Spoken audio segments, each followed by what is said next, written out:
The internet has a lot of creepy people. When you search in the deep dark web, you'll find that the internet has some really creepy people. I don't mean like Adam, I mean like actually seriously creepy people who have done some really bad and creepy things. Now, in most cases, these bad and creepy things get solved. The police will figure out what happened and justice will have been served. However, there are a lot of occasions where these circumstances are never solved and just become mysteries. But today we're in luck because we're going to be checking out the creepiest and most disturbing internet mysteries that finally got solved. Lily Peters. On April 24th, 2022, what began as a normal Sunday afternoon turned into a tragedy. Around 3 p.m., 10-year-old Lily Peters left her home to visit her aunt. It was a trip she made often. The house was only a 3-minute bike ride away, and nothing seemed unusual. However, that evening, Lily didn't come home. At first, the father, Alex, thought she might still be at his sister's house. When he called, however, his sister said Lily had already left over an hour earlier. Alex tried calling the parents of Lily's friends, hoping she had stopped by to play, but no one had seen her. Growing worried, he retraced the path Lily usually took, and around 9 p.m. contacted the police to report her missing. While looking along a trail, though, Alex made a chilling discovery. Lily's bike, abandoned with no sign of her. Hours later, Nah, this is a parent's worst nightmare. I'm not a parent of a child, but I am a parent of a dog. And there have been times where if I don't find my dog within a singular minute of searching around the house, I'll start freaking out. Now, if that's my child, I don't even know like what sort of emotions I would be feeling, especially if you find their bike. That's just like, that's really sad because you know that they have been there and you have no idea what is happening to them now. Before 9 a.m. the next morning, a volunteer searcher found her body under a pile of leaves only a few feet from the trail. Police confirmed the worst. Lily had been murdered. At first, investigators had no clear leads, but then, online, a post about Lily's disappearance appeared on the true crime subreddit. While many people speculated, one comment stood out. A user called Home Slice Nation 4 wrote that they had been playing Pokemon Go on the same trail that day. They said they saw Lily in a pink and purple hoodie walking with another kid. The comment ended with, "I have a suspicion that it could be another kid that did it." The post was later deleted, but another Reddit user reported it to the police tip line. That single clue gave investigators the lead they needed. Low-key, the fact that they deleted that post makes me feel like that might have been that kid. Because sometimes when people commit really bad and heinous crimes, they feel so much guilt that they kind of want to be found out. Like they kind of want people to know that it was them deep down because they know what they did was wrong. So low-key, my theory is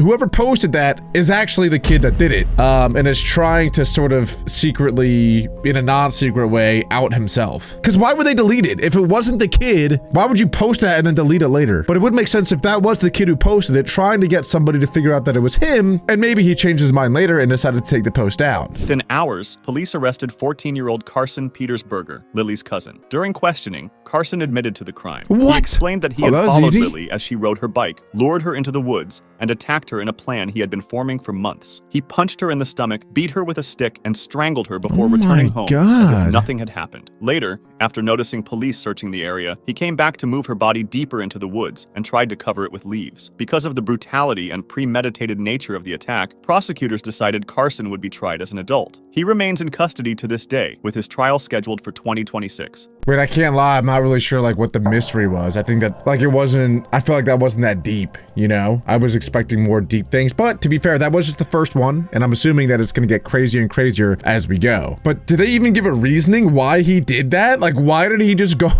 He just went and beat his 10-year-old cousin to a pulp for no reason. Well, I'm sure there was a reason, but did he say?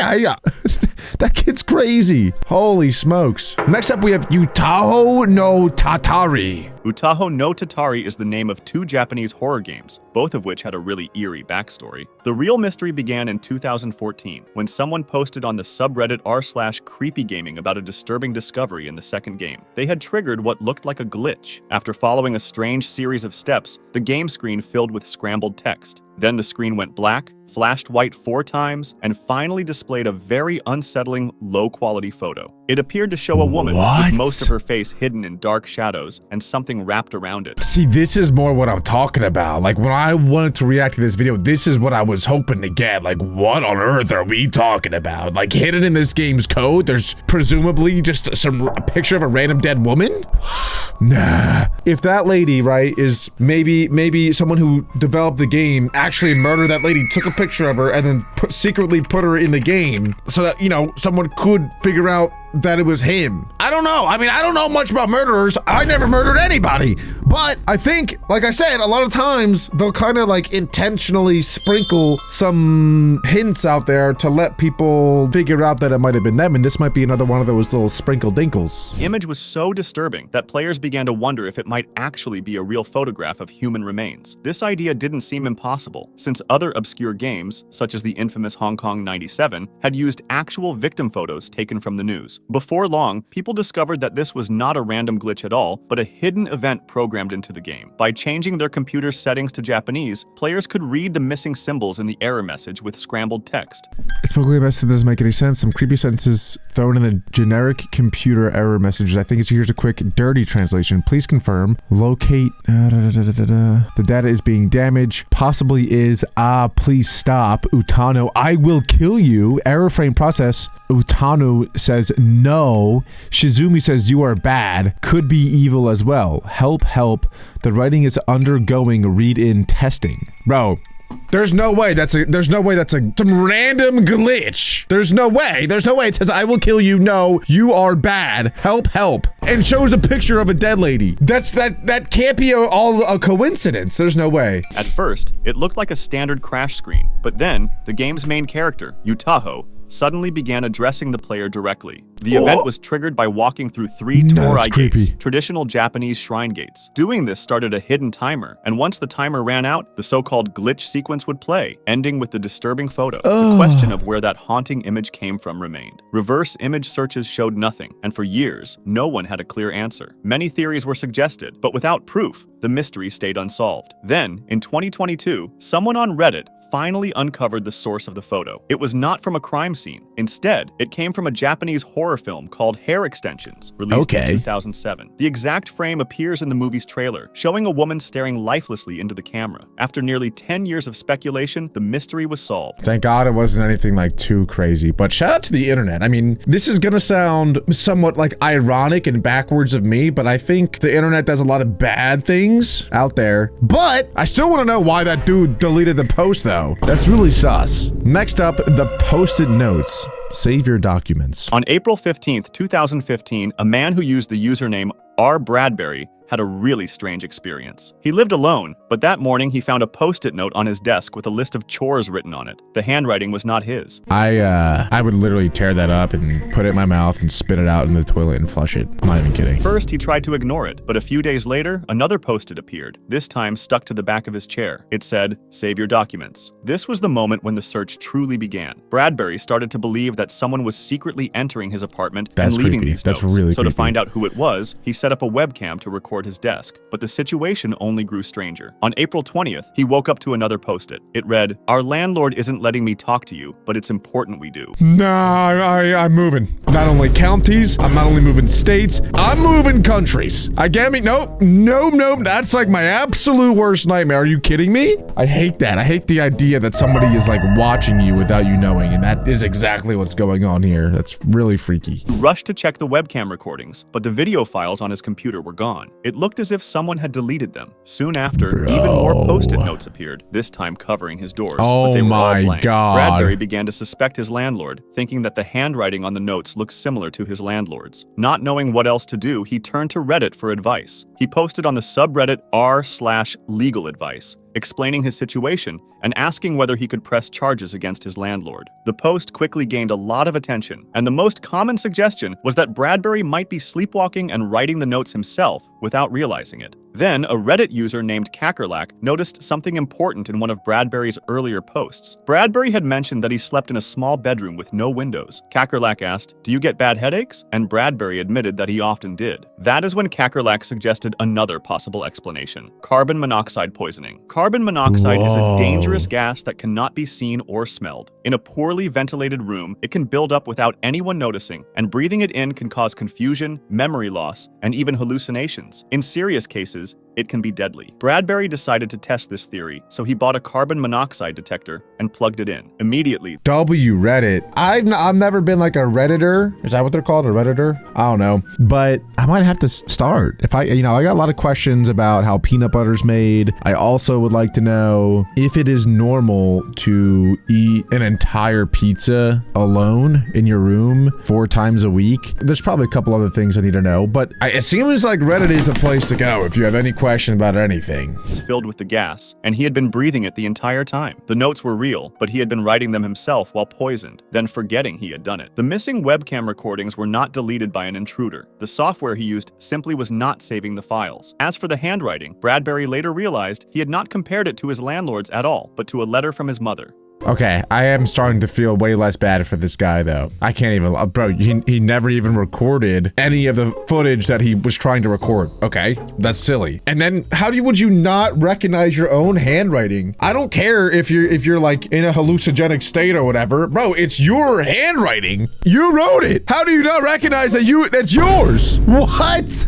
Messages. Google Maps help. In early 2025, one discovery on Google Maps in Los Angeles spread quickly online and became a viral mystery. In a rail yard near Dodger Stadium, the word "help" could be seen written again and again in giant letters. Nearby were other words, including federal and LAPD. Each letter had been carefully built using long pipes or large wooden boards. When people first noticed the writing, theories began to spread immediately. I was gonna say, like, what this stick man just said on the right there. He said it's probably a prank. Like, I could totally see that being a prank, but at the same time, like, what if somebody's trapped there? There have been a lot of stories where people will, like, kidnap somebody and then put him in, like, a trailer and lock the trailer and have him, like, in a trailer park. So if there's any way that you could, like, signal to anybody that you need help, that, I guess, is a way to do it. That's crazy. Thought it was a real cry for help, maybe from people trapped or being forced to work. The fact that the writing was inside a Union Pacific rail yard fueled more suspicion. Los Angeles railways have a history of theft and crime, and some feared this was connected to organized trafficking or forced labor. People contacted the LAPD, who quickly went to check the site, and around the same time, a social media user visited the rail yard with a camera to film what it looked like from the ground. What he found changed everything. The rail yard was surrounded by homeless encampments, and even though the area was supposed to be fenced off, a large hole in the fence made it easy to enter. Local homeless residents explained that the writing wasn't a signal from victims at all. It was the work of another homeless man who had been creating these giant messages for years. The LAPD later confirmed this story. They said they had spoken to the man many times before and had even offered him both housing and mental health support, but he always refused.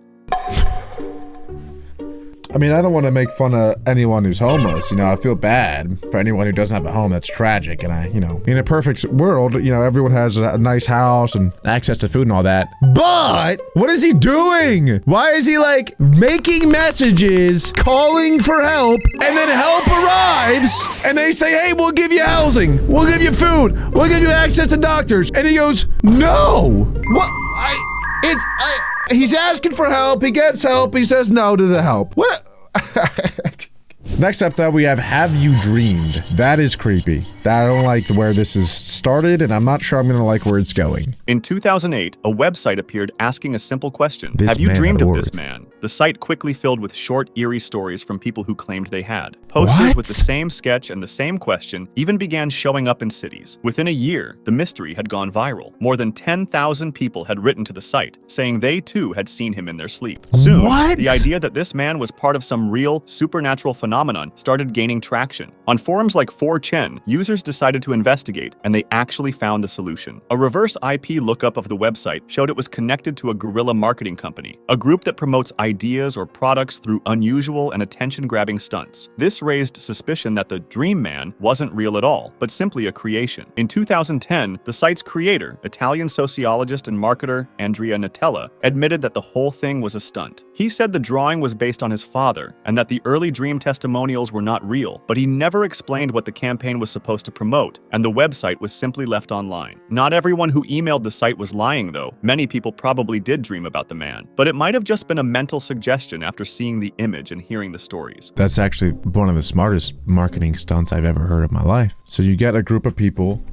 to lie and say that and ask if anyone else has been dreaming of this man, and then anyone else who has seen that post then has a pretty high likelihood of actually dreaming about that man. Like, I might dream about that man tonight. Don't clip that, okay? I won't play patty cake with him. I'm not gonna touch lips with him. I'm just saying, like, he might pop up in my dream. That's all. Not in a weird way. Next up, though, we have a very insanely, crazily creepy doll mannequin looking thing, and it's called I Feel Fantastic. Oh boy. If you're 18 or older, you probably saw the viral video called I Feel Fantastic. In it, a stiff robot with wide staring eyes sang an eerie tune that kept saying, I feel fantastic, while wearing different outfits. The video seemed to appear out of nowhere, I hate and once that it spread, image. people couldn't stop speculating about what it really was. The most popular theory was frightening. The robot had been built by a disturbed criminal who dressed it in the clothes of his victims. At some point in the video, the camera pointed towards a random garden, and people speculated that was the place where the victims were buried. The mystery only deepened when the original upload disappeared from the internet. Re-uploads kept circulating for years, keeping the legend alive but never solving the question of where this strange robot actually came from. In 2020, writer Yitzi Lit decided to investigate, and searching through old websites, Lit found photos of the same robot on obscure Android enthusiast forums, some dating back to 2001. These forums revealed the name of the man who created it, John Bergeron.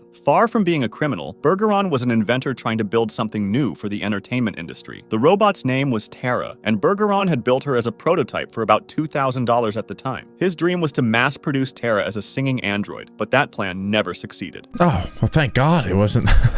I thought for sure that was gonna go into, like, it turned out he was a mass murderer, and then they caught him. Wow, well, thank God it wasn't anything too serious there. But with how society is going today, I do feel like singing animatronic droid-like figures probably could be real in the near future. But anyway, if you guys enjoyed today's video and want me to check out even more strange mysteries that have been solved, make sure to leave a like and click on this video right here.